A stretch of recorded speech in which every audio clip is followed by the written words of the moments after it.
సంవత్సరాల తరబడి ఎన్ని మందులు వాడినా మీ మోకాల నొప్పులు తగ్గట్లేదా? ప్రాణ పెయిన్ క్లినిక్ లో అత్యాధునిక చికిత్స. ఎప్పుడెప్పుడా అని రైతులు ఎదురు చూస్తున్న చివరి దశ రుణమాఫీ సమయం రానే వచ్చింది. ఎన్నికల సమయంలో రైతులకు 2 లక్షల వరకు రైతు రుణమాఫీ చేస్తామని హామీ ఇచ్చిన కాంగ్రెస్ ఇప్పుడు ఆ దిశగా అడుగులు వేసి పూర్తి చేసేందుకు కూడా పావులు కదుపుతోంది. ఇప్పటికే 2 విడతల్లో 1,00,000 నుంచి 1,50,000 వరకు రైతుల రుణాలు మాఫీ చేసిన కాంగ్రెస్ సర్కార్ చివరి విడతగా 2 లక్షల రుణమాఫీ చేసేందుకు సిద్ధమైంది. ఈ మేరకు రాష్ట్ర వ్యవసాయ శాఖ మంత్రి తుమ్మల నాగేశ్వరరావు ఈ అంశంపై పలు కీలక విషయాలను వెల్లడించారు.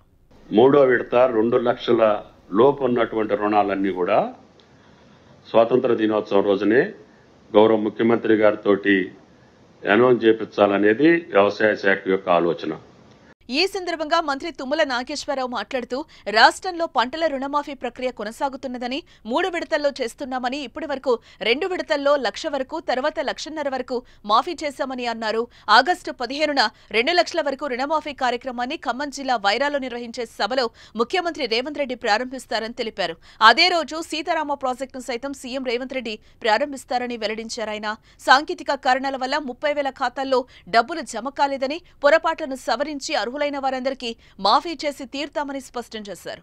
ఈ ఏడాది నుంచే పంటల బీమా కూడా అమలు చేస్తామని వెల్లడించారు. రైతు భరోసా పథకంపై అభిప్రాయ సేకరణ కొనసాగుతుందని చెప్పారు. రాష్ట్రానికి వానాకాలం సీజన్లో 6.49 లక్షల టన్నుల ఎరువులు రావాల్సి ఉండగా కేంద్రం 5.14 లక్షల టన్నులే పంపించిందని, ఎరువులు యూరియా పూర్తి స్థాయిలో పంపించాలని మరోసారి కోరుతూ కేంద్ర మంత్రికి లేఖ రాస్తున్నామని మంత్రి తుమ్మల వివరించారు.